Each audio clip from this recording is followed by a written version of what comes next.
Les damos la bienvenida a todos nuestros hermanos que van a estar por las redes sociales viendo lo que es el nuevo estudio de hoy lunes. Estamos comenzando un poquito más tarde porque teníamos que esperar a nuestros hermanos que venían un poquito, no atrasados, tenían algo que hacer y lo esperamos porque es mejor recibir todo el mensaje completo que parte del mensaje. Le damos la bienvenida a nuestros hermanos que están acá presentes. Amén. A Diego, le damos la bienvenida también en este estudio que vamos a ver hoy día. Hoy día vamos a ver un estudio que es la doctrina de la predestinación, o también conocida como la elección. Es una doctrina que a muchos no le agrada, pero la encontramos en las Escrituras. Así que es necesario también resaltar de que la predestinación o la elección de Dios es bíblica y debemos dar énfasis en aquello. Todo lo que es bíblico nosotros debemos resaltarlo y dar énfasis en cuanto a lo que... ¿Ahí sí? Ok, ahí sí. Así que vamos a comenzar entonces con esta exposición de hoy. Me invito a orar antes, vamos a orar antes de que comencemos. Amén. Te damos gracias, Señor, por este día una vez más aquí presente, Señor, en este estudio, donde vamos a conocer parte de lo que es las Escrituras, Señor, todo lo que tú nos has entregado para que tengamos un entendimiento cierto de quién eres tú, Señor, y qué es tu plan para con nosotros, tus elegidos, Señor. Damos gracias en el nombre del Señor Jesucristo. Estamos aquí reunidos, los hermanos, juntos y en armonía, como dice el Salmo 103, y esperamos, Señor, recibir este mensaje y poder comprenderlo y poder masticarlo de una manera por la cual podamos tener un mejor entendimiento y comprensión de este tema. Ya que es un tema difícil, un tema que ha sido manoseado y menospreciado, Señor, por muchos, pero sabemos que tu palabra es fiel, tu palabra es verdadera y debemos tener y tomarla con responsabilidad, Señor, para poder llevarla a nuestra vida a una mejor comprensión, Señor. Te damos gracias en el nombre de Jesús. Amén y amén. Amén. Vamos a comenzar entonces con este estudio de hoy. Voy a dar lectura a un prefacio que escribí para que tengamos un poquito de comprensión con respecto a lo que es la elección y predestinación. Esta doctrina ha sido objeto de mucha difamación, muchas veces llamándola cruel y despiadada. ¿Por qué? Porque la mayoría de las personas solo conocen a un Dios de amor, de misericordia y benevolente. Nos han presentado a un Dios que, lleno de paciencia y que sin duda tiene mucha paciencia, está llamando a la puerta, como dice Apocalipsis 3:20, que está sacada de contexto, lamentablemente, y Él está esperándonos, este Dios poderoso y soberano está esperándonos a la puerta para que le digas que sí. Y si le dices que no, tenemos a un Dios que en un rincón está llorando porque le dijiste que no. Han enseñado de esta manera. Un Dios todopoderoso, soberano, que está llorando porque tú le dices que no, cuando golpea la puerta.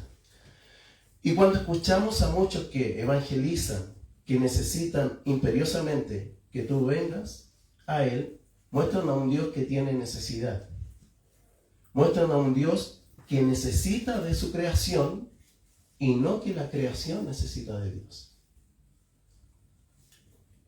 Ahora, podemos fácilmente evidenciar que mucho de lo que nos han enseñado no procede de las Escrituras.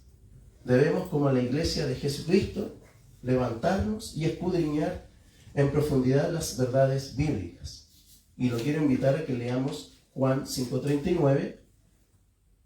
Busque Juan 5:39, que nos va a revelar de cuál es el esfuerzo que nosotros debemos hacer para poder profundizar en las Escrituras y poder hallar la verdad bíblica para no ser llevados por todo viento de doctrina. Juan 5:39 dice, en palabra de nuestro Señor Jesús, dice: escudriñad las Escrituras porque a vosotros os parece que en ellas tenéis la vida eterna y ellas son las que dan testimonio de mí. Ahora, la connotación que tiene la palabra escudriñar en el contexto judío, en los tiempos antiguos, tiene relación con cavar un pozo. Y ellos hacían máximo esfuerzo para poder cavar un pozo hasta encontrar el vital elemento que ellos encontraban, que era el agua. Dice que de esa manera nosotros debemos escudriñar las Escrituras hasta hallar la verdad bíblica para poder manifestarla primeramente a nosotros, comprenderla y después manifestarla a los demás. Y esa es la responsabilidad de todo aquel que se llama o que se dice ser cristiano. Fíjese que 1 de Pedro 3.15, en cuanto a la responsabilidad que tenemos cada uno de los que somos cristianos en cuanto a las Escrituras, el conocimiento de las Escrituras, nos dice 1 de Pedro 3.15: sino santificad a Dios el Señor en vuestros corazones y estad siempre preparados para presentar defensa con mansedumbre y reverencia ante todo aquel que os demande razón de la esperanza que hay en vosotros. ¿Qué nos está diciendo esto?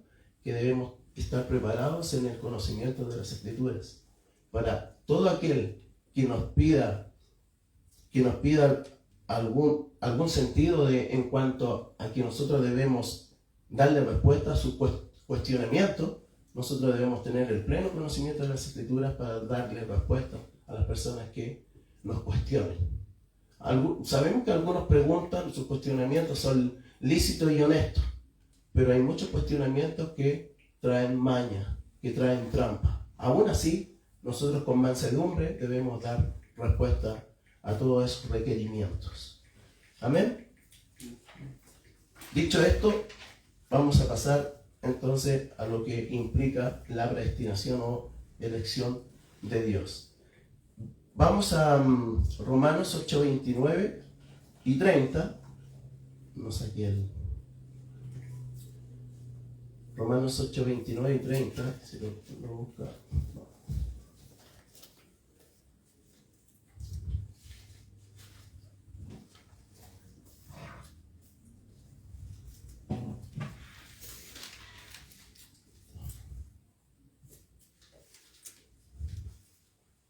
Ahora voy. 29 y 30. Ok. Romanos 8, 29 y 30 dice: porque a los que antes conoció, también los predestinó para que fuesen hechos conformes a la imagen de su Hijo, para que Él sea el primogénito entre muchos hermanos. Y a los que predestinó, a estos también llamó, y a los que llamó, a estos también justificó, y a los que justificó, a estos también glorificó. Podemos ver de que en el versículo 29 tenemos un orden lógico en cuanto a lo que es la predestinación de parte de Dios. Voy a hacer una línea de tiempo acá. Acá voy a poner la P de predestinación, voy a poner la doble L de llamado, la J de justificación y la G de glorificación. Vemos en esto una línea de tiempo en cuanto a lo que Pablo nos está diciendo en cuanto a la predestinación de los hombres en el capítulo 8, versículo 29. Vemos que la predestinación, los decretos de Dios, y lo vimos la semana pasada, ¿se acuerdan de la palabra en cuanto a los decretos de Dios? Lapsarianismo, ¿se acuerdan? Y que se derivaba el supralapsarianismo y el infralapsarianismo. Bueno, el lapsarianismo, donde están todos los decretos de Dios, también se encuentra la predestinación en cuanto a los que han sido elegidos para salvación. Y es por eso que esta doctrina cae tan pesada a las personas, porque la predestinación nos habla de algunos elegidos y nos habla de muchos reprobados. Entonces la predestinación comienza en este punto, en la eternidad de Dios. Después, en el tiempo, se gesta el llamado para aquellos que han sido elegidos para salvación.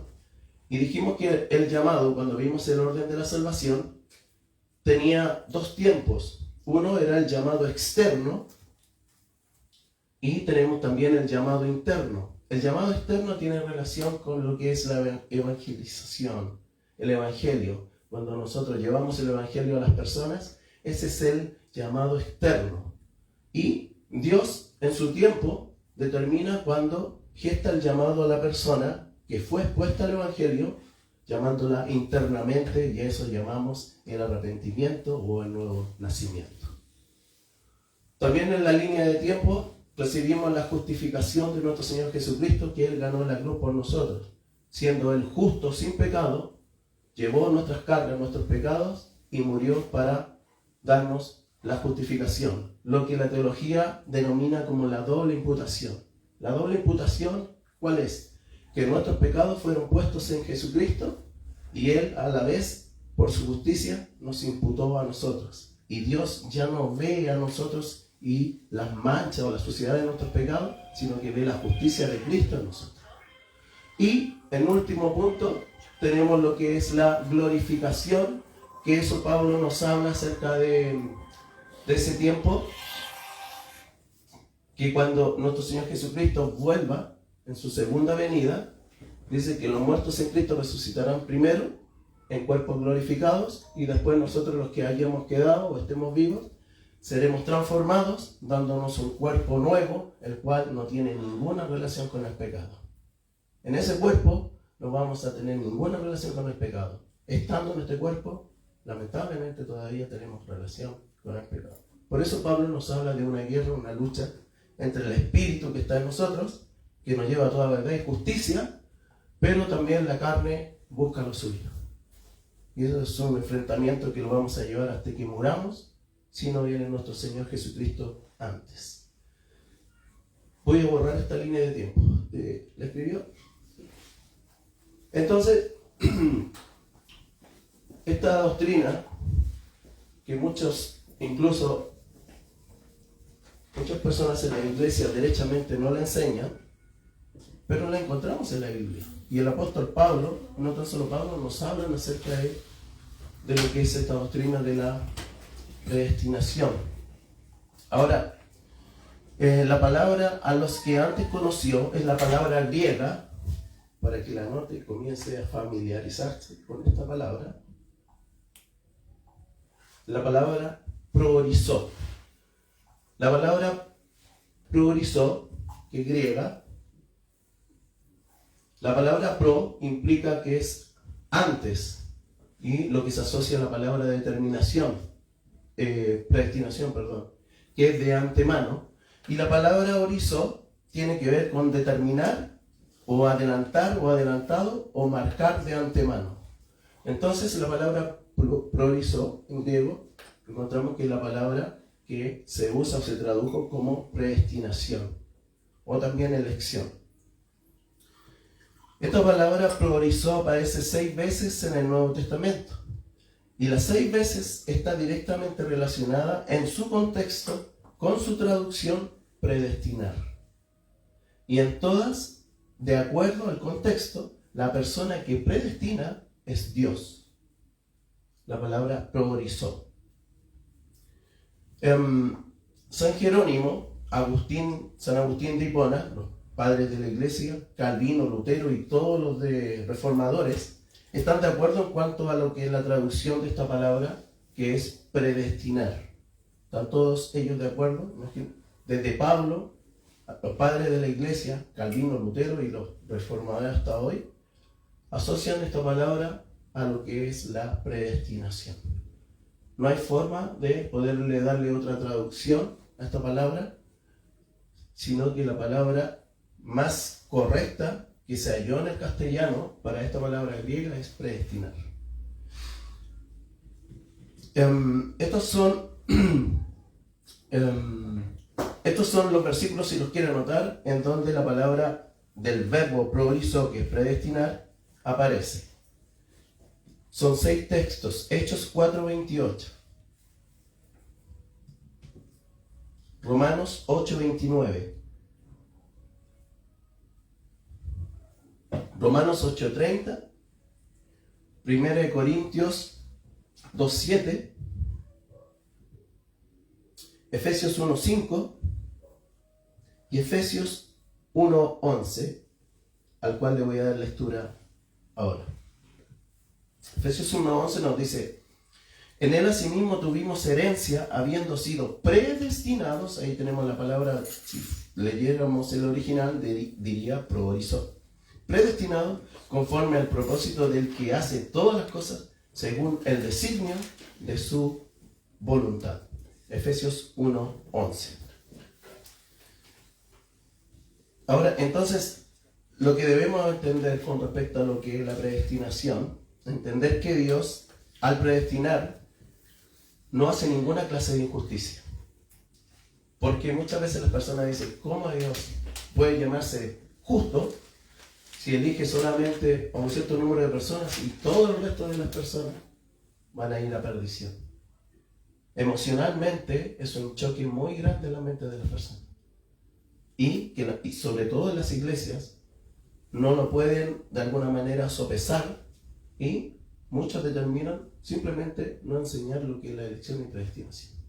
Pero se pierden mucho de lo que las escrituras dicen, sobre todo en el libro de Romanos, que Pablo no habla acerca derechamente de la predestinación. Dice, desde el pecado de Adán y Eva, todo fue sometido a maldición. Así que lo invito para que veamos Génesis 3:17 al 19. 3:17 al 19.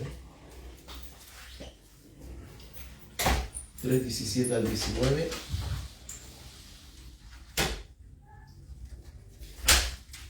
Dice, y al hombre dijo, por cuanto obedeciste a la voz de tu mujer y comiste del árbol de que te mandé, diciendo, no comerás de él, maldita será la tierra por tu causa, con dolor comerás de ella todos los días de tu vida.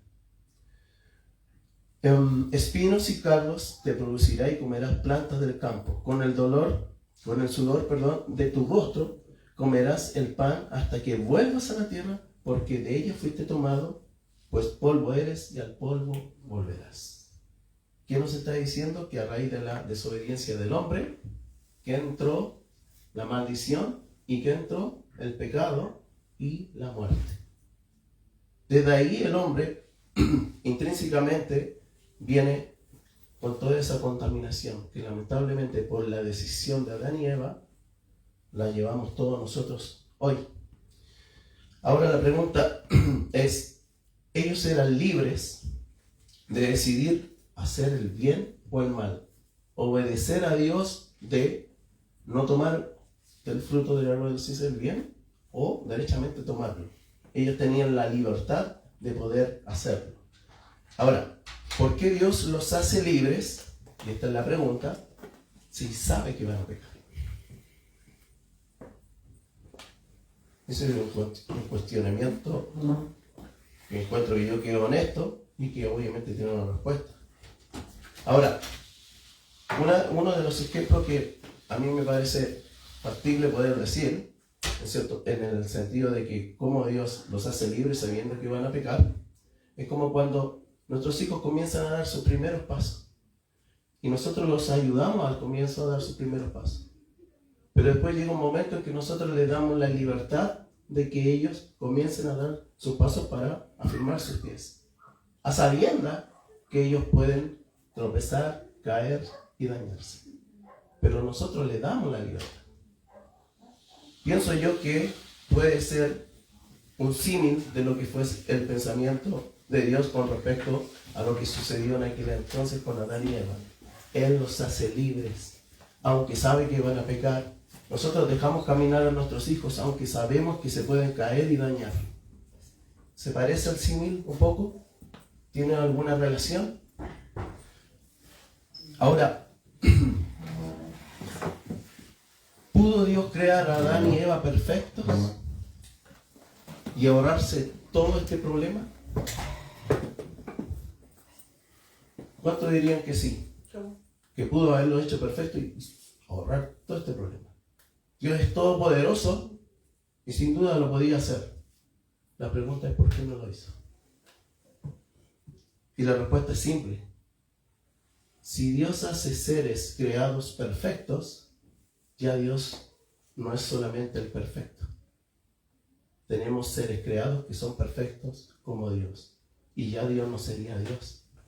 Porque habría en otros seres perfección al igual que Dios. Y solamente Dios es perfecto. Entonces tampoco pudo haberlo hecho perfecto. Necesariamente la creación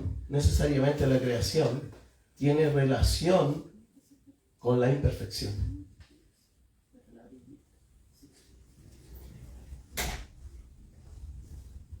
Así que el designio de Dios en sus decretos, sabiendo que el hombre pecaría en su atributo de omnisciencia, que tiene todo el conocimiento, tanto como lo dijimos la otra vez, tiene el conocimiento pasado, presente y futuro, incluso lo que pudo haber sucedido, y lo vimos en el ejemplo de José el soñador, que sus hermanos pudieron haberlo asesinado, pero Dios no lo permitió, levantando a Rubén su hermano para que interviniese y dijese, mejor vendámoslo como esclavo. Y todos conocemos la historia a la cual llegamos. Todas las cosas y todo esto parte del diseño de Dios, y todas las cosas para proveer salvación al hombre. La elección y predestinación, si podemos ver Romanos 3:23, Romanos 3:23.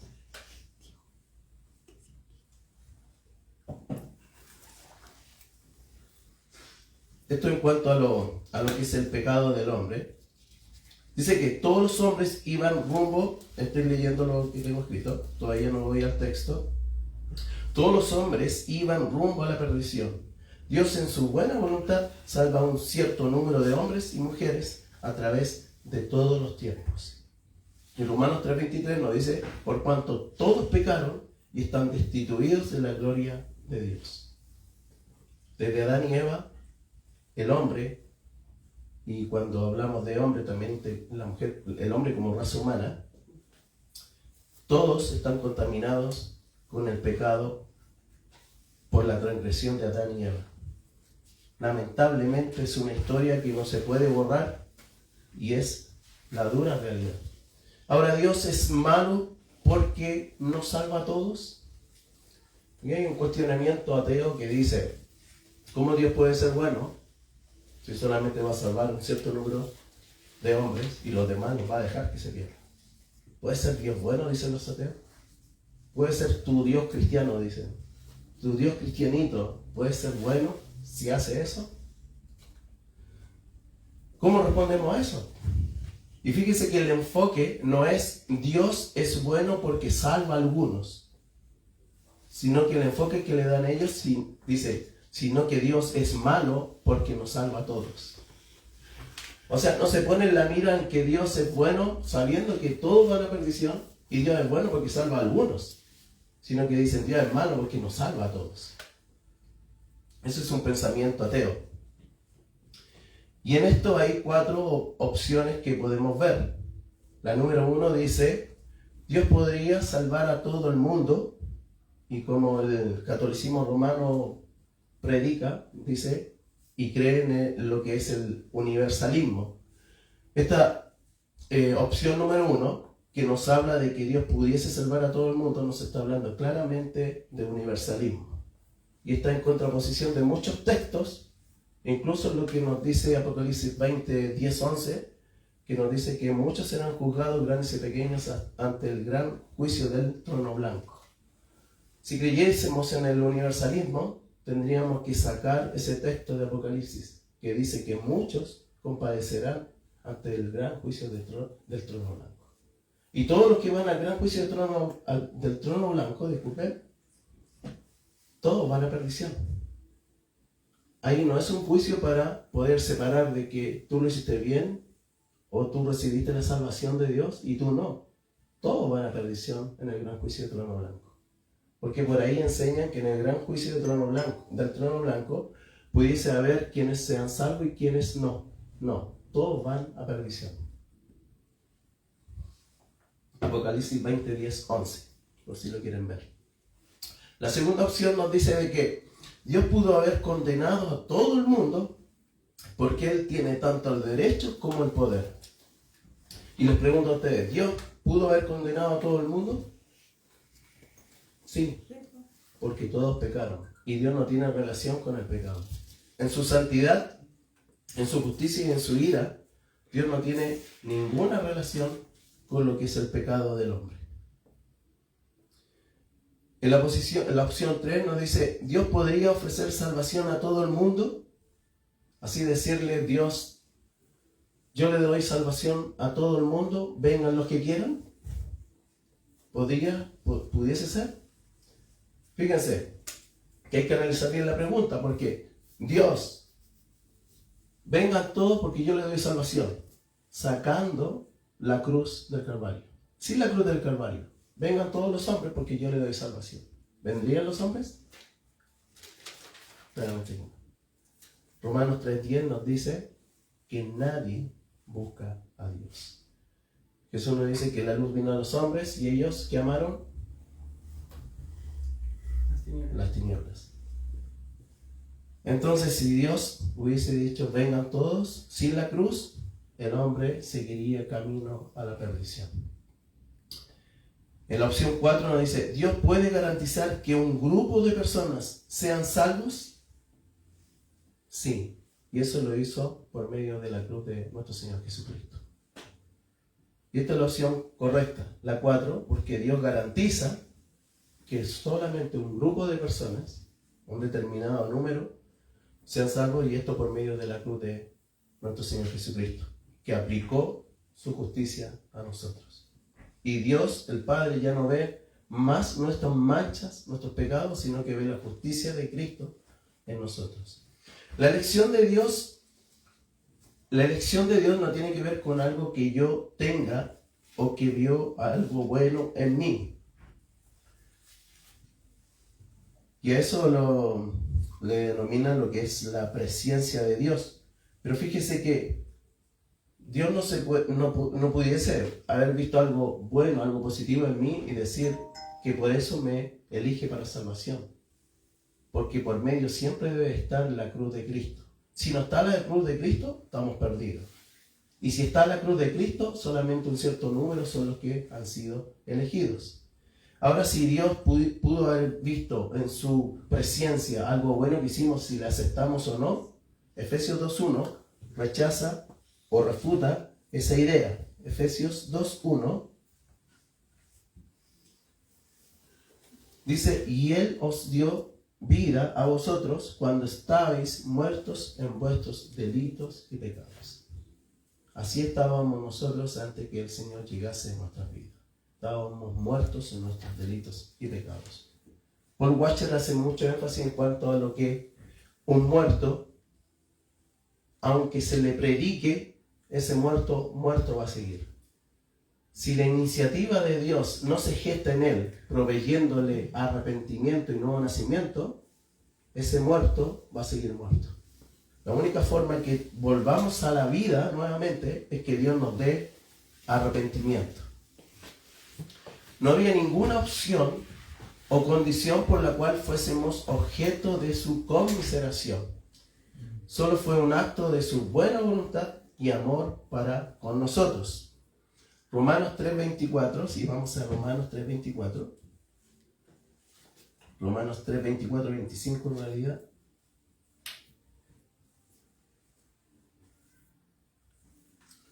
Nos dice, siendo justificados gratuitamente por su gracia mediante la redención que es en Cristo Jesús, a quien Dios puso como propiciación por medio de la fe en su sangre, para manifestar su justicia a causa de haber pasado por alto en su paciencia los pecados pasados. Y ahí estamos nosotros. Dios pasó por alto nuestros pecados pasados. Pero hay quienes, esos pecados van a seguir ahí, no van a ser pasados por alto, sino que se les va a dar justicia. Ahora, Efesios 1:3 al 5, Efesios 1 del 3 al 5, nos dice, bendito sea el Dios y Padre de nuestro Señor Jesucristo, que nos bendijo con toda bendición espiritual en los lugares celestiales en Cristo, según nos escogió en Él antes de la fundación del mundo, para que fuésemos santos y sin mancha delante de Él. En amor, habiéndonos predestinados, otra vez la palabra provisó de el griego, para ser adoptados hijos suyos por medio de Jesucristo, según el puro afecto de su voluntad. Es que nosotros estemos vivos hoy en día, aprendiendo acerca de la palabra de nuestro Señor, fue solamente por el puro afecto de su voluntad. Es por eso que podemos estar vivos y seguir adelante. Esto en cuanto a sus elegidos, pero ¿qué hay en cuanto a los que son o han sido reprobados? Recordemos que el decreto fue gestado en la eternidad de Dios. Así que Dios conoce quiénes son sus elegidos y quiénes son reprobados, aunque estos nazcan 1000 años después.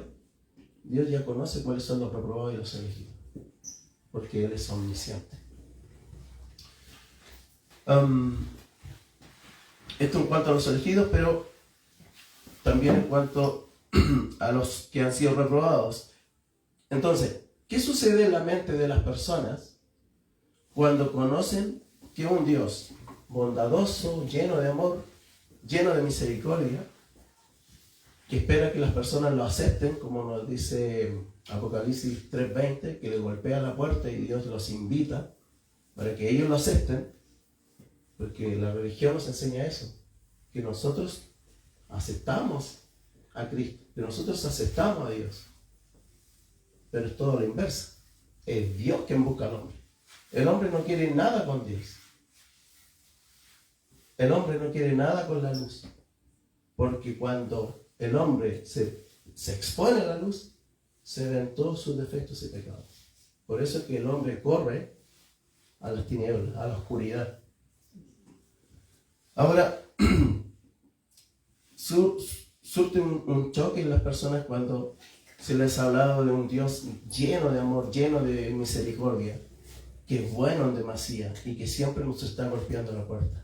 ¿Y qué sucede cuando conocen que Dios reprueba a algunos?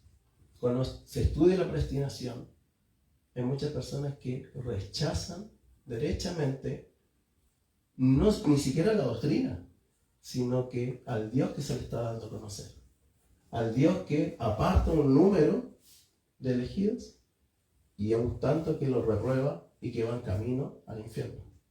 Dicen, ese no es mi Dios. Pero todo lo que estamos viendo, leyendo y manifestando aquí, lo encontramos en las Escrituras. Y escrito por un apóstol insigne, y el apóstol Pablo. Ahora, y en este aspecto, que algunos creen, o bueno, se ha predispuesto, se ha levantado lo que es lo que denomina la doble predestinación, y lo ven de esta manera. Esto de la doble predestinación, por si acaso, no es algo que encontramos en la Biblia, pero se enseña. Se enseña mucho. Y en cuanto a lo que a lo que es la doble predestinación, vamos a ver un esquema. Este esquema se denomina, a ver, lo veo ahora o lo veo después para que nos quede más claro. Bueno, hablan de lo que es la doble predestinación y formulan bases por las cuales Dios, por medio de su presciencia, observa quienes lo recibirán como Dios y quienes lo rechazarán. Si vemos un aspecto con respecto a lo que nos puede decir esto de la doble predestinación, que Dios en su presciencia tiene conocimiento de aquellos que le van a recibir y quienes le van a rechazar, en el conocimiento previo de Dios.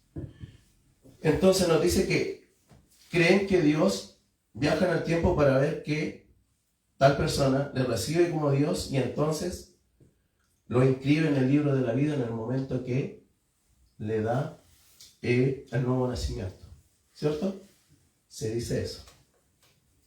Entonces, si nosotros podemos ver esto, a pesar de que esta doctrina, de que Dios cuando elige a una persona le da arrepentimiento y en ese momento es inscrito en el libro de la vida, esta es una doctrina arminiana que no tiene base bíblica.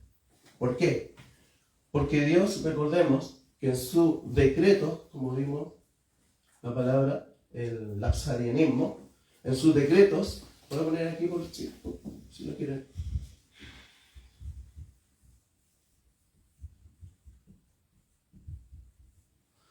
Esta es la palabra para conocer todo lo que son los decretos de Dios.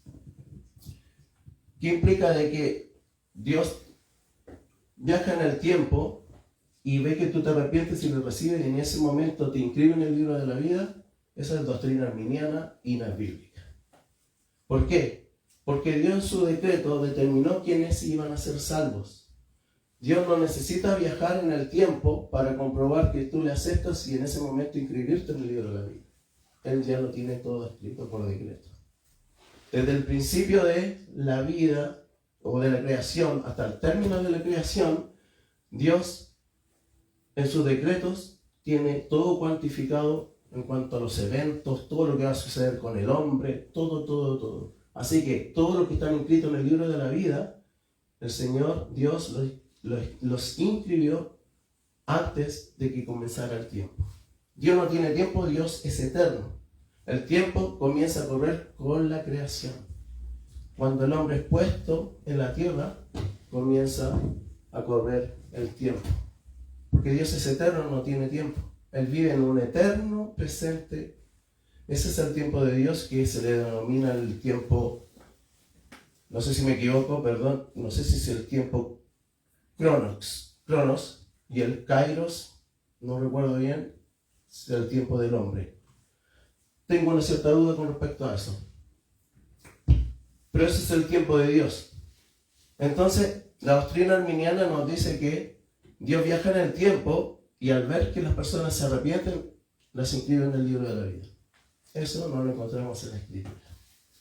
Dios en sus decretos eternos ya inscribió a todos, como le estaba diciendo, a todos sus elegidos, y Dios es quien llama. Juan 6:44. Juan 6:44.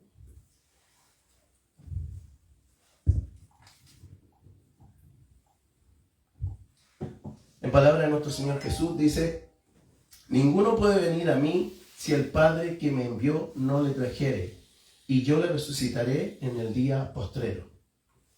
En palabra de nuestro Señor Jesús nos dice claramente que nadie viene a Jesucristo si no es el Padre quien los envía. Y bajemos al versículo 37. La palabra de nuestro Señor Jesús dice: todo lo que el Padre me da vendrá a mí, y el que a mí viene no le echo fuera. ¿Qué nos está diciendo nuestro Señor Jesucristo? Que al que el Padre le da tiene asegurada la salvación en Cristo. No hay forma de que se pierda. Sabemos que se enseña por ahí, que es algo que nosotros no creemos, que se puede perder la salvación. Pero si está asegurada en Cristo por el sacrificio de Cristo y la justicia de Cristo fue imputada a nosotros, no hay manera de perderla. Si fuese por nuestras fuerzas, posiblemente podríamos perderla. Pero es el sacrificio perfecto de Cristo en la cruz que nos da esa salvación y nos asegura esa salvación. Así que no hay manera de poder perderla. Fíjese, cuando hablamos acerca de lo que implica lo voy a leer después mejor. Dice, la doble predestinación, no es algo bíblico. Dios predestinó para salvación, no para reprobación. La doble predestinación implica que Dios predestina para salvación y para reprobación. Lo voy a poner acá. Salvación y reprobación. ¿Cierto? Entonces la postura, la doctrina de la doble predestinación nos indica de que Dios predestina para salvación y para reprobación. Y vamos a ver más adelante qué significa esto, para poder evidenciar qué está sucediendo ahí. Ahora, fíjense que el apóstol Pablo, hablándonos de la predestinación, en Gálatas, vamos a ver el libro de Gálatas 1, del 4 al 5, el mismo apóstol Pablo, que enseña todo esto de lo que es la predestinación, y sabemos que él no lo enseña por sí mismo, sino que todo lo que el apóstol Pablo Y toda la Biblia lo que nos habla es inspiración divina. Así que ¿de quién proviene? De Dios. Proviene de Dios. Dice el Gálatas 1, 15 al 16. Gálatas 1 del 15 al 16. Dice, pero cuando agradó a Dios, que me apartó desde el vientre de mi madre y me llamó por su gracia, revelar a su Hijo en mí para que yo le predicara entre los gentiles, no consulté enseguida con carne y sangre. Bueno, el énfasis que quiero darle aquí al versículo 15, que nos dice que, pero cuando agradó a Dios, que me apartó desde el vientre de mi madre y me llamó por su gracia. Ahí Pablo nos está hablando acerca de que él es elegido o escogido por Dios. También en Jeremías, en el Antiguo Testamento, Jeremías 1, 4 al 5, Jeremías 1, del 4 al 5, dice, vino pues palabra de Jehová a mí diciendo, antes que te formase en el vientre, te conocí, y antes que naciese te santifiqué, te di por profeta a las naciones. Y sabemos que la palabra conocí es de la palabra griega ginosko, que implica una relación íntima, una relación estrecha. Así que de esa manera ya Dios conocía a Jeremías sin que él había nacido. Y esa es la presencia o también la omnisciencia de Dios, que él ya conoce a los que él ha elegido. Josué 24, vamos a Josué 24.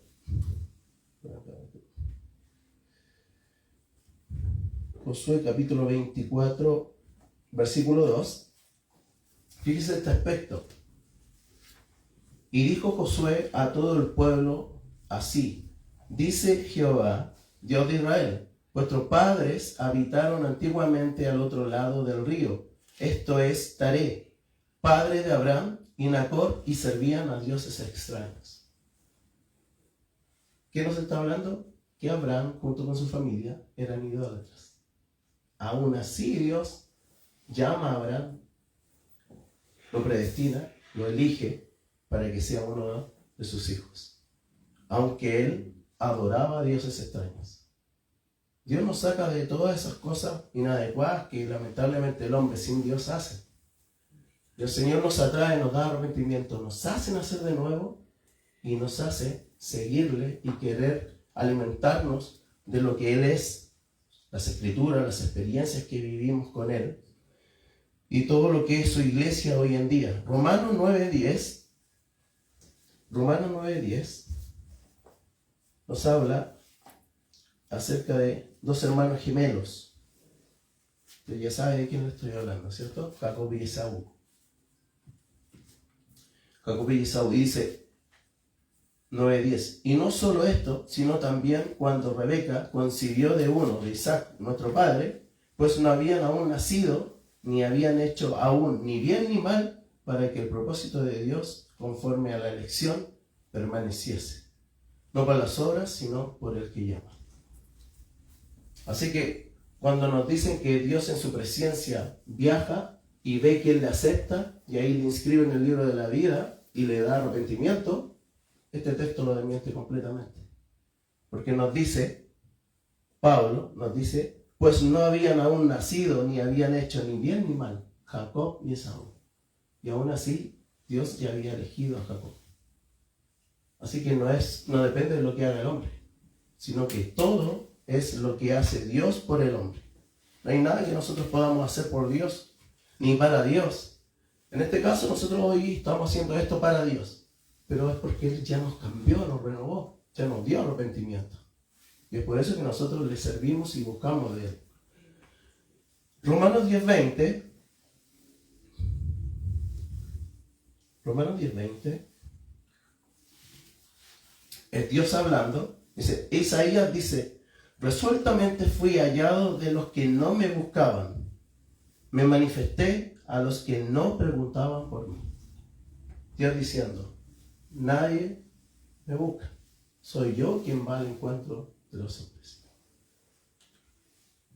Entonces, vamos a ver entonces qué es la doble predestinación, que ya les adelanté que no es algo bíblico, pero para que podamos conocer qué implica y qué significa y para que nos demos cuenta de por qué no es bíblico.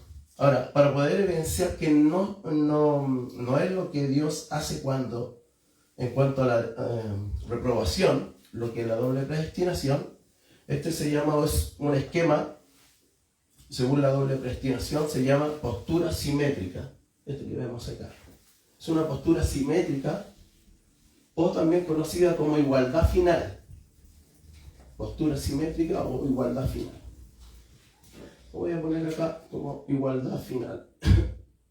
Igualdad final. Fíjese en lo que implica esta palabra. Igualdad. Vamos a derrocar lo que esta palabra insinúa. En cuanto a lo que hemos puesto aquí, positivo, vamos a explicarlo en cuanto a la salvación y la reprobación. ¿Qué significa entonces? Acá en este esquema de igualdad final nos está diciendo que Dios, en los que van a salvación, los elegidos, Dios se entromete en las vidas de estos hombres, los que son salvos, para darles fe, para renovarles su entendimiento, para darles salvación y arrepentimiento.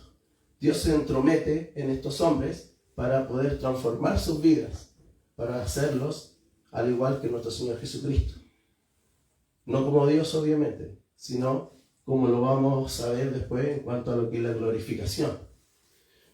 En cuanto a esto, Dios se entromete y a esto se le denomina positivo, porque su entromisión a estos hombres que estaban llenos de pecados, iban camino a la perdición, Dios se entromete en ellos para darles obras, como nos dice Efesios 2:10, que Él preparó obras para que nosotros anduviésemos en ellas. Eso es lo que hace Dios en este esquema positivo en cuanto a la salvación. Y fíjese que la igualdad final dice que también Dios, para reprobar a estos que van a condenación, Dios se entromete positivamente. ¿Qué significa positivamente? Que Dios los hace pecar. Que Dios no les permite venir a Él. O sea, podríamos decir que Dios emplea su fuerza para que ellos, aunque quieran, no sean salvos. Esto nos cuenta este esquema. Y por eso esta palabra, igualdad final. Pero no es bíblica. ¿Por qué? Nos dice que Dios actúa positivamente en los que se salvan, dándoles fe y entregándoles obras por las cuales ellos sean salvos, dándoles arrepentimiento. Y en los reprobados, Dios actúa en ellos creando maldad e incredulidad, de modo que se condenen. Entonces, hay una acción positiva en ambos, dando fe a aquellos que son salvos y creando incredulidad en aquellos que se pierden. Y eso es lo que nos cuenta esta doctrina, que no muchos la enseñan, pero sí hay algunos que la enseñan. A esto se llama una postura simétrica o igualdad final, como acabamos de decir, que nos muestra un Dios activo para aquellos que se salvan y un Dios activo y provocando que otros se pierdan. Pero eso no lo encontramos en la Escritura. ¿Por qué? Porque si vemos un Dios aquí provocando que ellos pequen, siéndole obstáculo para que no haya la salvación, eso está en contraposición con lo que nos dice el libro de Santiago. Si vamos al libro de Santiago 1, del 13 al 14,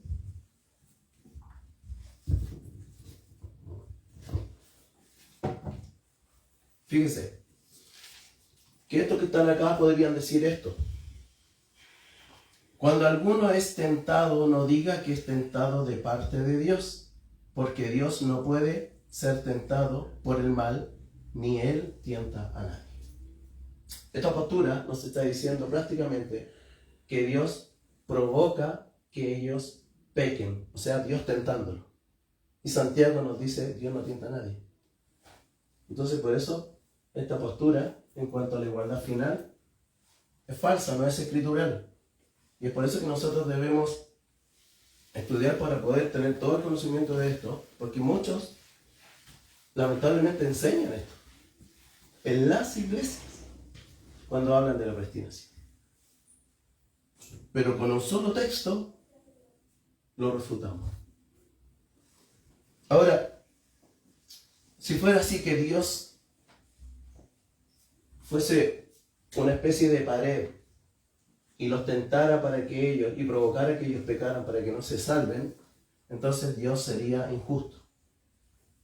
Pero uno de los atributos de Dios es que Él es justicia. Es justo.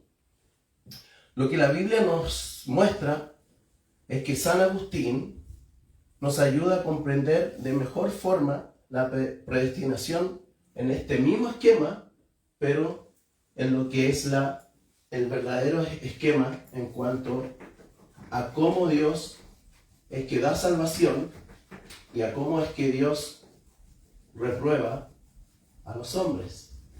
Vamos a borrar un poquito acá. Bueno, aquí el borró el cuadrito, voy a borrar ahí. Entonces el verdadero esquema que San Agustín nos entrega en cuanto a lo que es la predestinación en este mismo esquema, pero el bíblico, nos habla de positivo, negativo. Voy a poner solo la R, ya ustedes comprenden, ¿cierto? Los salvados y los que han sido reprobados. Permiso.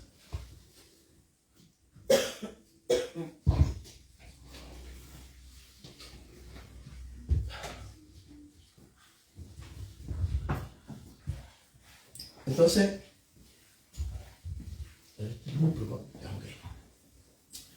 tenemos este esquema, entonces, de que lo que la Biblia nos muestra, y San Agustín nos ayuda a comprender esto de mejor forma, lo que es realmente la predestinación en este esquema. Y tenemos positivo, negativo, y también tenemos que Dios aquí es activo, ahí, activo, y acá es pasivo, ¿cierto? Vamos a ver, esquema. Discúlpeme la letra, pero no le he podido mejorar nada. Entonces, podemos ver de que en este verdadero esquema que es el bíblico, Dios, tengamos la idea presente de que desde Adán y Eva, todos van a perdición. Eso es lo que hay que tener en la mente. Entonces, en este esquema que es el bíblico en cuanto a la predestinación, Dios se entromete en la vida de los que van a ser salvos.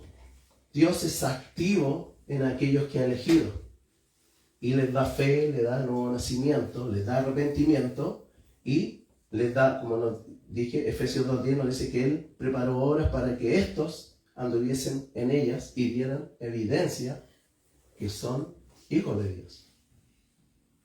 Porque hay cristianos que no tienen evidencia de que son hijos de Dios, ¿cierto? Hay quienes son religiosos.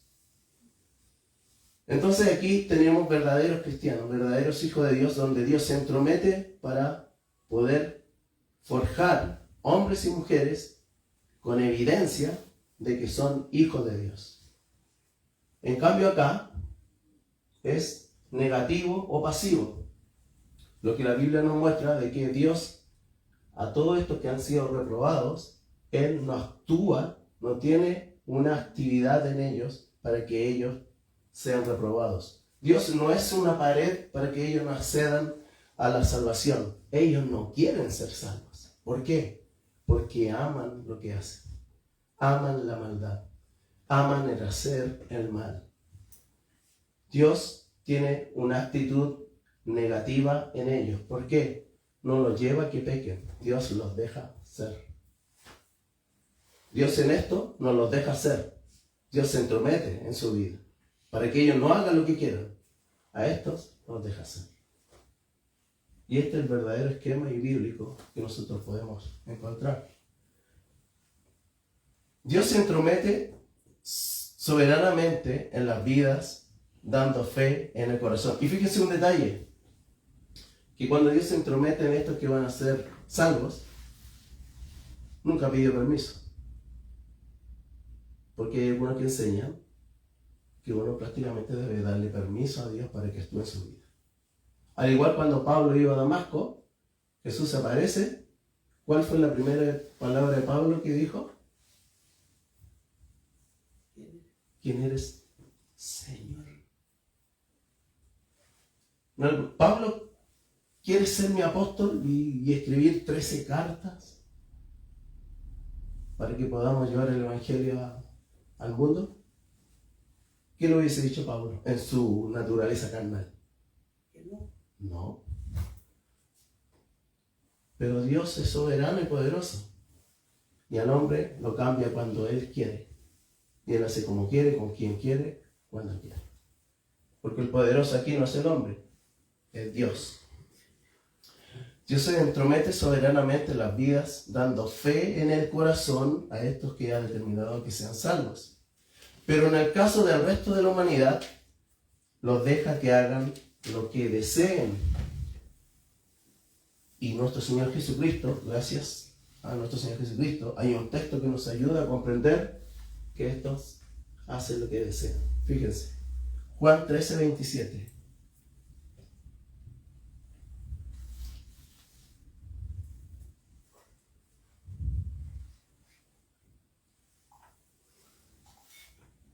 Juan 13:27 nos dice, en palabra de nuestro Señor Jesús, dice, y después del bocado que le dio a Judas, ¿cierto? Satanás entró en él, entonces Jesús le dijo, lo que vas a hacer, hazlo pronto. Los deja hacer. ¿Se acuerdan cuando Jesús le dice a Pedro, Pedro, ¿te han pedido para zarandearos? Pero, ¿qué dijo nuestro Señor Jesucristo? Yo he orado. he orado por ti. ¿Qué hizo Jesús?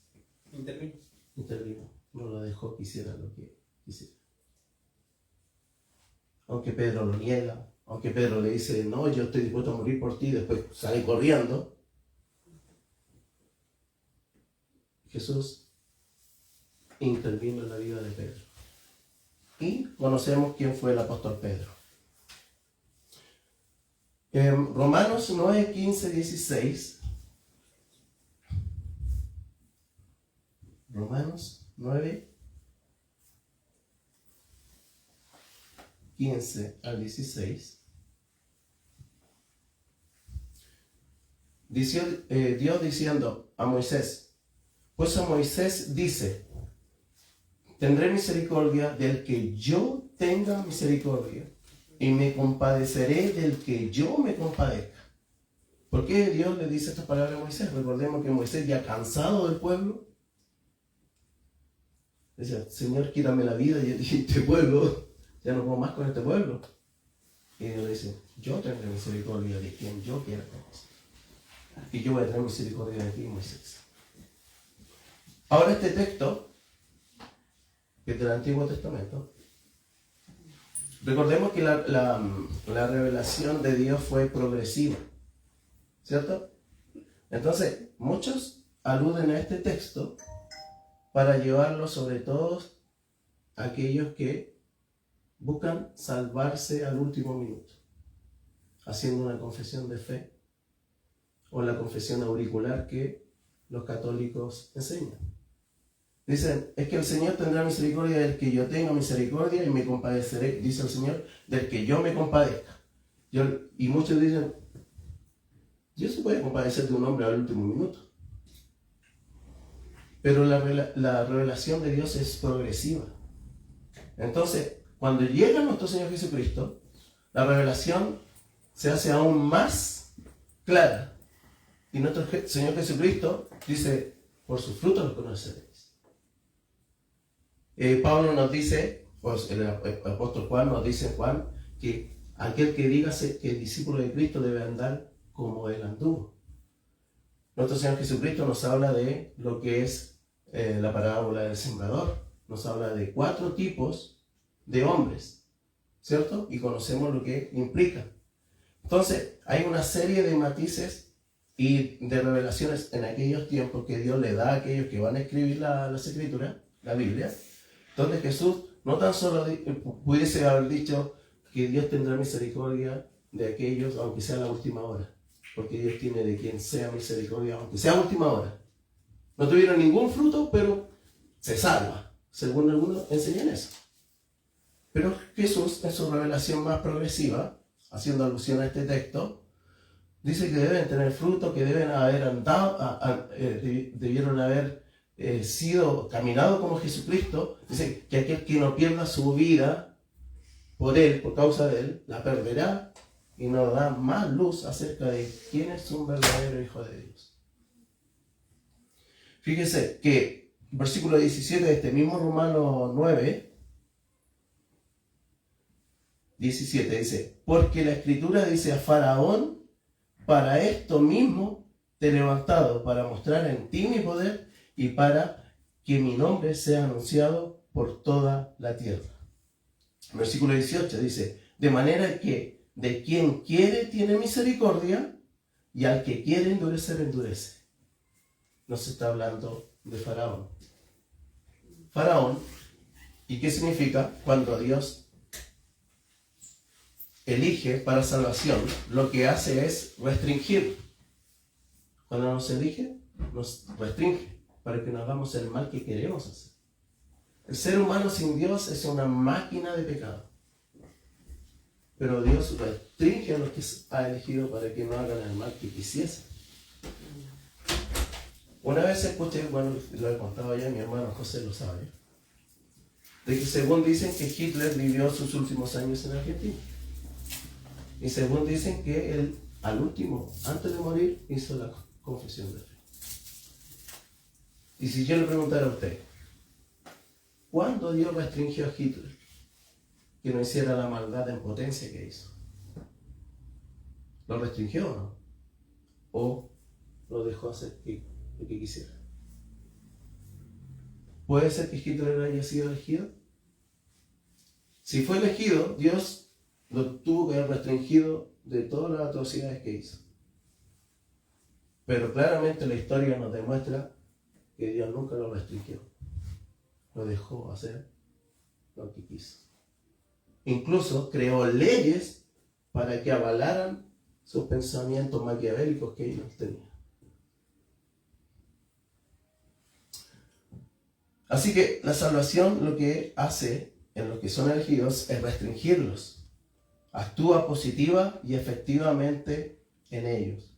No los deja hacer lo que quieren hacer. Pero cuando él, como a Faraón, como leímos aquí en el versículo 18, de manera que de quien quiere tiene misericordia, haciendo alusión a lo que le dijo a Moisés, y al que quiere endurece, haciendo alusión a Faraón. Aquí este texto nos está mostrando las dos partes. Moisés, que le dio misericordia, y el endurecimiento que le dio a Faraón. Como a Faraón lo endurece, dice, no es que provoque que Dios ponga pecado en Faraón, o que lo haga pecar. El endurecimiento tiene que ver con dejarlo hacer lo que Él quiere, levantarle las restricciones. El Espíritu Santo hoy está en cada uno de nosotros, ¿cierto? La maldad que hoy observamos en la noticia y todo, podría ser peor si el Espíritu Santo no está con nosotros. Podría ser peor. Pero va a llegar un día en que el Espíritu Santo va a ser quitado. Y ahí la maldad del hombre. Ya nosotros no vamos a estar acá porque la iglesia estará con nuestro Señor Jesucristo. Pero ahí la maldad va a ser el infierno mismo. Así que cuando nos habla de endurecimiento que hace a Faraón Dios, quiere decir que le dice, Faraón, haga lo que quiera. Y eso muestra de que Faraón nunca fue elegido, al igual que Hitler. Que yo no me trago ese cuento de que hizo la confesión de fe de último minuto. Más que la confesión de fe no es algo que está pegado a la escritura. Que creo yo, vamos a ver ese tema la próxima semana. Donde vamos a ver lo que la confesión de el ladrón de la cruz, el malhechor de la cruz o el bandido. Y vamos a ver muchos aspectos que nos va a dejar más clara la película y vamos realmente a decir, ¿será que alguien que hizo todo lo que quiso, vivió como quiso, hizo la maldad, asesinato, bueno, un montón de cosas? Y me recordé de que había un pastor que fue a hacerle la confesión de fe a un narcotraficante. Y el narcotraficante, conocido pastor por nosotros, le dijo, mire, yo he asesinado, he violentado a mujeres, una violación, he hecho esto. Vendía hasta lo último, hasta que me declararon la enfermedad que yo tengo y estoy en mi último día y quiero hacer la confesión de fe. Y el pastor le hizo la confesión de fe y al día siguiente, o 2 días, la persona, José es testigo, murió. ¿Te recuerdas? Al otro día o 2 días murió. Sí, 2 días. Murió.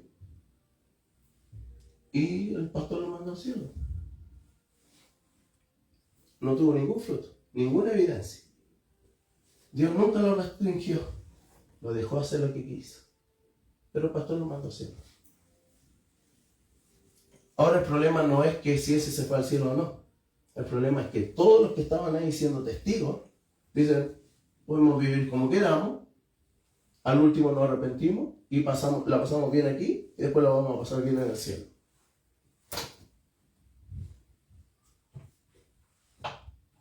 Fantástico, ¿no? Fantástico. Y lamentablemente así se enseña. Entonces, así que la predestinación es Dios actuando en los suyos y dejando a aquellos que hagan conforme a sus deseos como los que han sido reprobados.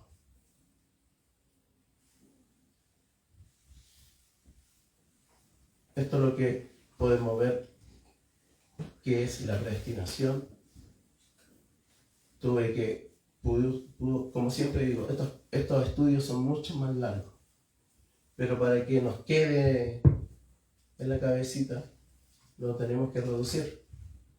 Pero sin duda que están los aspectos mucho más preponderantes e importantes y estos esquemas que nos muestran realmente que hay un esquema simétrico, que la igualdad final, que es falso, y este esquema positivo o negativo, que es el verdadero y bíblico, en cuanto a la reprobación, en cuanto a la predestinación. Amén. Vamos a orar entonces para ver si hay preguntas y respuestas. Pueden ser preguntas del tema, o también pueden ser preguntas, obviamente, en cuanto a las escrituras también de otras cosas que quisiese saber. Si tengo respuesta, honestamente se lo voy a dar. Si no, la estudiaré y después se la doy. Amén. Gracias, Señor, te damos por haber comprendido una vez más lo que tú nos has dado para poder estudiar, Señor. Te damos gracias, Señor, porque somos parte de tu pueblo, somos tus escogidos, tus elegidos. Y como lo sabemos, Señor, porque nos restringes y no nos dejas hacer el mal que muchas veces quisiésemos hacer. Porque tenemos una guerra en esta naturaleza, Señor. Tenemos tu Espíritu Santo en nosotros, los que hemos nacido de nuevo. Pero también esta carne, Señor, hace guerra, combate contra tu Espíritu, Señor. Pero tu Espíritu es poderoso, Señor, y nos lleva a toda verdad y justicia para que nosotros hagamos conforme a lo que tú deseas. Y nos has dado, Señor, nos has dado obras, Señor, para que nosotros caminemos en ellas, para dar evidencia de que sí somos cristianos y somos tus hijos, Señor. Te damos gracias, Padre, porque has sido bueno. Porque tu misericordia, Señor, que solamente para tus elegidos, Señor, es grande en nuestras vidas, Señor. Te amamos, Señor, y queremos siempre servirte. Cada momento, cada minuto que tengamos de vida, Señor, queremos ponerlo a tus pies, Señor. Queremos servirte solamente a ti, Señor. Tú eres nuestro Dios y nuestro Señor, Señor, a quien adoramos y a quien deseamos celosamente y que llegue aquel día cuando tú vuelvas, Señor. Si es durante nuestra vida o no, Señor, deseamos que tú vengas, Señor, para poder estar para siempre contigo, Señor. Te amamos en el nombre de nuestro Señor Jesucristo. Amén. Amén. Amén.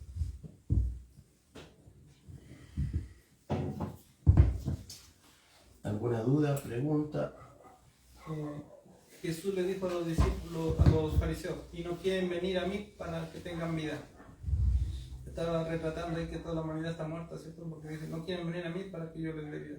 Sí. Efesios 2.1 nos dice claramente que estamos muertos en nuestros delitos y pecados. La vida que nosotros podemos encontrar solamente la encontramos en Cristo. Cristo viene, disculpe mi hermano, Cristo viene a ordenar nuestra vida, a darnos nuevas perspectivas, a darnos sueños que no tienen ninguna relación con el mundo, a darnos sueños que tienen que ver con Dios, con su iglesia, con los hermanos. Así que podríamos partir por eso en cuanto a que se hace necesario de que realmente Dios venga a cambiar la vida de los hombres, porque solo no vamos a llegar a ninguna parte. Solamente nos espera esto, la reprobación. Antiguamente también había pensado que es uno que se puede acercar a Dios, pero la Biblia no enseña. En la palabra que dice Jesús de Lucas 14, que se le hace una cena, ¿Sí? y empiezan a invitar y otros se excusan, voy a comprar unos ganados, tengo una Sí. boda aquí. Pero dice, anda por los caminos y trae a los cojos, los lisiados. Dice, fuérzalos a entrar, fuérzalos. No dice invítalos, sino dice, fuérzalos. Claro. Como que los mete contra su voluntad. Exacto. Paul Washer nos habla con respecto a eso cuando Dios, en cuanto a la predestinación, nos dice que la palabra, nos habla acerca de la palabra griega harpazo, que es que te toma por la fuerza. También utiliza la palabra arrastrar, que prácticamente Dios arrastra al hombre a lo que es su persona, a su conocimiento. Porque el hombre lleno de pecado y lleno de lo que idolatría y lleno de lo que él quiere, su malos deseos, nunca va a querer estar con Dios, porque quiere satisfacer sus malos deseos. Ese es el deseo ínfimo en el hombre. Pero Dios ha cambiado la vida de algunos. Y ha sido para mejor, ¿cierto? Yo se les puse esto a un amigo, y el amigo me dice, entonces ¿para qué voy a buscar a Dios? Si Dios me eligió, Él sabrá cuando me llama. Si soy un elegido, bien, si no, me iré para el castigo. Pero esto que hace que las personas, en cuanto que ignoran esto, hacen que caigan en un conformismo. Y cuando debiera ser todo lo contrario, buscar más de Dios, porque no sé si soy elegido o no, entonces me debiera ser acercarme más a Dios. Podríamos decir, en cierto modo, de que desconocer de que realmente somos elegidos, si nuestra vida antes era totalmente distinta a lo de ahora. Sin duda que hay evidencia, y dije que Dios se entromete positivamente en los hombres. Y Efesios 2:10 nos declara de que Él creó obras para que nosotros anduviésemos en ellas para demostrar que somos hijos de Dios. Y una de esas obras son que estamos aquí reunidos, estudiando la palabra de Dios. Podríamos estar haciendo cualquier otra cosa que nos satisfaga mundanamente. Pero por Dios que se introdujo en nuestra vida, que se entrometió, no sé si suena mal esa palabra, pero es la palabra que usan cuando se enseña esto, que se entromete en nuestra vida, porque no nos pide permiso, es que nuestra vida ha cambiado y es distinta. Él es quien pone el querer. Como el hacer, por su buena voluntad. Exacto. Cuando se ha enseñado acerca de la predestinación, siempre concluyen en que entonces no debemos predicar, enseñar la palabra ni nada, porque, o sea, predicar más que nada, porque ya está todo estipulado, o sea, quién se salva, quién no se salva. ¿Qué nos podría decir? ¿Debemos predicar el Evangelio?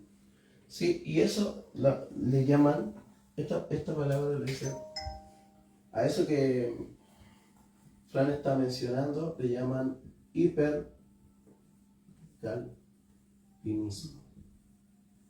El hipercalvinismo tiene que ver con que, pero obviamente que esto es prácticamente una mofa para el calvinismo. Es como algo, es como una broma, pudiese decir. Porque el hipercalvinismo, según como lo ven ellos, los que crearon esta palabra, es que ¿para qué vamos a predicar si Dios ya en su decreto definió que iban a ser salvos? ¿Para qué predicamos si los que van a ser salvos van a ser salvos? ¿Cierto? Y pareciera válido, pero se le olvida un detalle. que Dios en su decreto estipuló que los que vendrían a Él sería por medio del Evangelio, por medio de la palabra de Dios. Entonces, esta broma que hacen del hipercalvinismo se cae por sí misma. ¿Por qué? Porque no hay un análisis profundo en cuanto a lo que realmente es el calvinismo. Yo soy parte del calvinismo, ¿por qué? Porque viste que el arminianismo tiene muchos vacíos escriturales, tiene muchas contradicciones. El calvinismo, que Calvino no es que él se encerró y creó toda esta doctrina y todo lo que implica, el calvinismo desciende primeramente de los padres de la iglesia. Primero Pablo, que a él Dios le transmitió la palabra, lo inspiró para que pudiese escribir las escrituras. Después de Pablo vienen los padres de la iglesia, San Agustín. Después viene Lutero y después los reformadores. Entonces todo lo que recibimos es una cadena sucesiva en cuanto a lo que hoy enseñamos. Esto no viene de los reformadores de 1500 hacia acá. No, esto viene desde Pablo, desde los apóstoles, de los padres de la iglesia, que lamentablemente la iglesia católica romana quiso, de alguna manera, en el oscurantismo, quiso que la gente no tuviera conocimiento de las escrituras, y después la Inquisición, como hablamos el otro día de la Inquisición, que a fuerza querían que aceptaran a Dios, y las personas por el dolor que sentían, la tortura, decían que sí, pero lo único válido que el hombre pueda llegar a Dios es que Dios se entrometa en su vida. No hay ninguna otra forma. El hombre no quiere a Dios, no busca a Dios. Ese versículo de Juan 3:16 que dice: de tal manera amó Dios al mundo, la gente lo toma, o sea, mucha de parte de la iglesia incluso, que Dios ama a todo el mundo, pero si uno lo lleva al texto que dice en Juan 17:9, dice: yo ruego por ellos, no ruego por el mundo, dice Jesús. O sea, está rogando por sus discípulos y no por el mundo. Entonces con eso nos deja claro de que no está hablando del mundo. Aunque la palabra mundo implica de que, como dije la otra semana, dije que no tan solo el pueblo judío, sino que de muchas otras naciones también habrían elegido para salvación. Y otra pregunta, Dígame. claro, parte de la soberanía de Dios también que Dios... Como bien de las preguntas. Como de la soberanía de Dios, que Dios usa personas buenas y malas, porque siempre ha usado personas malas para disciplinar al pueblo de Israel. Para llegar a sus propósitos. Sí. Y la gente piensa que Dios no puede hacer cosas malas, sino que es soberano de lo bueno y de lo malo. Soberano en todo. Exacto. Dios es soberano y Dios hace el bien porque Él en esencia es bueno y hace el bien. Pero Dios no hace el mal, sino que usa el mal para llegar a sus propósitos. Y esa es la diferencia. Y muchas veces, fíjense que, como lo dije en el ejemplo de José el Soñador, usa el mal de los hermanos para que lo echen a la cisterna. Usa el mal de los hermanos para que lo vendan como esclavo. ¿Y cuál fue el propósito final de eso? Que ellos mismos tuvieran después para comer. Porque llegaron a Egipto por lo que José hizo. O sea, por lo que Dios hizo en José.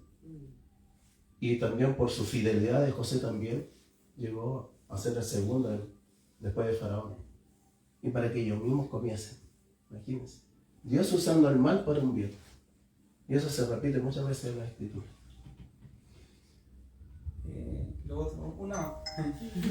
Había escuchado hoy día, estaba escuchando a Spurgeon acerca del tema de la predestinación. Y decía, tomó un ejemplo de Moisés, cuando Moisés saca al pueblo de Egipto y hacen el becerro de oro y Dios se enoja y los quiere exterminar a todos. Dice: que ponte a hablar, Moisés, que voy a terminarlos a todos.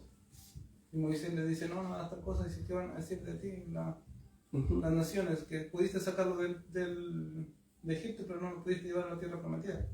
Entonces toma ese ejemplo. En base a ese ejemplo dice que una persona no sabe si es predestinado o no, y Dios tiene cierta cantidad de predestinados, es verdad. Pero que pueden ser millones, sí, pero es un número... Nadie conoce el número, Exacto. solo Dios. Pero dice, en base a ese ejemplo, dice que la persona, esto nos debe llevar a ser más, humillarnos más ante Dios, porque yo no sé si mi nombre está escrito en el libro de la vida, debiera humillarme a Dios y entregar mi corazón, pedirle perdón a Dios. Y si Dios, como no tengo nada que perder, de todo modo ya estoy condenado, y si Dios me manda al infierno, voy a poder llegando al infierno, voy a poder decirle a las personas que estén ahí, a los demonios que estén ahí, yo busqué a Dios de todo corazón y ni aún así me mandó al infierno. Entonces, base a eso, el Charles Spurgeon dice, Dios nunca va a permitir eso, porque está en juego su reputación. Una persona lo buscó de corazón, pero sin embargo me mandó al infierno. Por ende, que uno siempre tiene que buscar a Dios. Así porque la persona no sabe si es predestinada o no. ¿Sí me entiendes? No sé si Sí, entiendo. Pero fíjate que no creo que llegue alguien al infierno diciendo esas palabras. ¿Sabes por qué? Porque aquel que busque a Dios es porque Dios le ha dado arrepentimiento y intervino en su vida para que le busque. Porque Pablo lo deja claro en Romanos 3:10 que nadie busca a Dios. Sí. Así que no hay nadie en el infierno diciendo yo lo busqué, claro, y me mandó acá. Eso dice Charles Spurgeon, que nadie está en el infierno diciendo eso. Exacto. Si todas las personas que se humillan van a encontrar a Dios, que lo van a buscar de corazón. Claro, una persona que se humilla necesariamente, obviamente Dios está actuando en esa persona, si se humilla a Dios. Ahora, si esa humillación realmente es honesta, porque hay tipos de humillación que no son una humillación ante Dios, y Dios conoce los corazones. Y las personas muestran una faceta en la iglesia, se ve mucho, dando horas de santidad, y después fuera de la iglesia viven todo el resto del tiempo como el diablo. Y eso se ve. Pero, como aquí hay gente que quizás no conoce acerca de lo que es el cristianismo y ser renovado por Dios, hay mucha gente que viene a la iglesia producto de lo que le ofrecen. Lamentablemente. Dije antes, el evangelio que hoy mayormente se habla en las plazas es un evangelio de mercado, de ofrecimiento. Que ven, vas a ser sano, que ven, vas a ser restaurado tu matrimonio, que ven, vas a progresar económicamente, que ven que Dios, un mercado prácticamente. No es maravilla. Pero el verdadero evangelio, ¿cuál es? Que tú estés en una plaza y le hables a las personas con la palabra de Dios, le digas, Jesús vino, trajo el reino de Dios a la tierra. Él fue a la cruz y murió por algunos, después resucitó y hoy está, después de 40 días de resucitar, está sentado a la diestra de Dios Padre, hasta que sus enemigos sean puestos por estrado de sus pies. Y un día va a volver y va a juzgar a vivos y muertos. En base de esto que he mencionado, es el verdadero evangelio. No el de la oferta. Ese es un falso evangelio. Sí, que me gusta que lea eso de Romanos 9:20, desde el 20 en adelante, algo con respecto al tema. ¿9:20? Sí. Lo voy a leer ya. Un poquito. Y eso sería. ¿Y eso sería? No hay más preguntas, ¿cierto? Ya. Dice, mas antes, oh hombre, ¿quién eres tú para que alterques con Dios? Dirá el vaso de barro al que lo formó, ¿por qué me has hecho así? Un buen texto que nos habla de que estos que están acá nunca van a decir eso. Esa es la conclusión, ¿cierto? Sí. No tienen poder para decirle a su creador, ¿por qué me mandaste al infierno? Está claro, porque fueron al infierno, porque ellos siempre fueron en pos de sus malos deseos. Vivieron como quisieron. Nunca tomaron en cuenta a Dios. Cuando se les mostró el evangelio, cuando se le habló de nuestro Señor Jesucristo, siempre lo rechazaron. Todos ellos que rechazan a Dios, lamentablemente, van al infierno. No lo digo yo, lo dice la Escritura. Y la Escritura es inspirada por parte de Dios. Amén. Ok, este es otro día de estudio. Fue otro día de estudio. Le damos muchas gracias a las personas que por medio de las redes sociales nos van a ver o nos han visto. También muchas gracias a los hermanos y las visitas que tenemos hoy acá en lo que es el estudio de hoy. Esto es Árbol de Vida, que les habla el hermano Luis. Nos vemos el próximo lunes con un tema que creo yo que va a ser mucho más controversial que este tema. Es un tema que quizás haya muchas más, creo yo, preguntas al respecto. Buenas noches, bendiciones.